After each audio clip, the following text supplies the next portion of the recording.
Big Tobacco is still in court, and Canadian bosses may not care about their employees' children.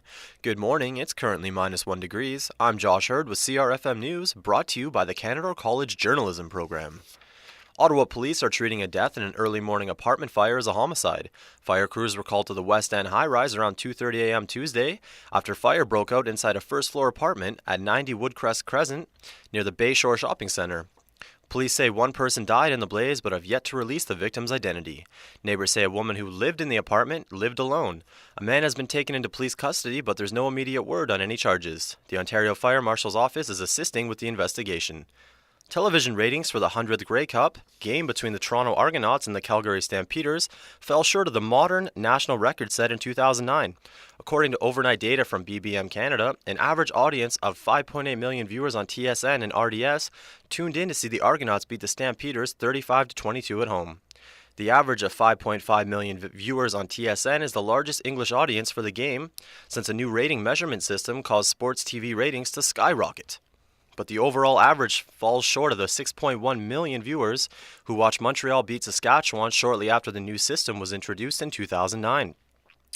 The numbers for that game were buoyed by a larger audience on French language RDS.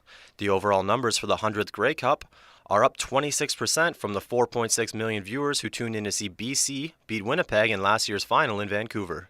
The ratings for the Vanier Cup were also released Monday, with an average of 910,000 viewers tuning in to see Laval rout McMaster 37-14 in the Canadian University Football Championship. That was up 38% from the 660,000 viewers who tuned in last year.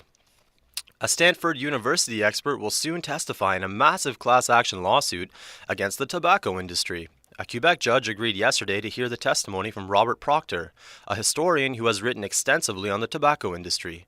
No stranger to tobacco litigation, he's being called to testify on behalf of the plaintiffs behind a landmark $27 billion lawsuit in Quebec. The lawsuit pits an estimated 1.8 million Quebecers against three major tobacco manufacturers. The defendants are Imperial Tobacco Canada, Rothmans, Benson & Hedges, and JTI McDonald. They've argued that the dangerous health effects of tobacco have been common knowledge for decades, and there was no conspiracy to hide it. A new report is urging federal and provincial governments to invest more money on early childhood education. But the TDE Economic Report explores the benefits of the education kids get before starting school. It concludes that every dollar invested can provide 3 times the returns, and the children aren't the only ones who benefit. The report says early learning also helps the economy, because it allows parents to join the workforce after parental leave and before a child starts full-time school. It also found Canada's government spending on education before primary school pales in comparison with other European and English-speaking countries.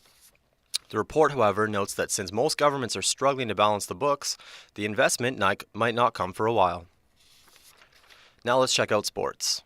Toronto Blue Jays reliever Casey Janssen has undergone successful right shoulder surgery and is expected to be ready for spring training. Janssen had the surgery Friday in Los Angeles to repair lingering joint soreness, the team said. The 31-year-old right-hander had the small portion of the end of his clavicle shaved down to relieve the discomfort. Janssen was thrust into the closer role last season after an early season-ending injury to Sergio Santos, and he thrived in the position. Janssen converted 22 of 25 save opportunities while posting a .195 earning run average. He had 67 strikeouts compared to just 11 walks over 63 and two-third innings. Toronto sport fans are getting ready to enjoy a rare treat, a championship party in their own backyard. The Toronto Argonauts will parade the Grey Cup through the streets of Canada's largest city today to celebrate their 35-22 win over the Calgary Stampeders in the 100th edition of the CFL Championship game. The procession will start near Union Station and will proceed up Bay Street to Toronto City Hall, where city officials will declare Tuesday as Toronto Argonauts Day.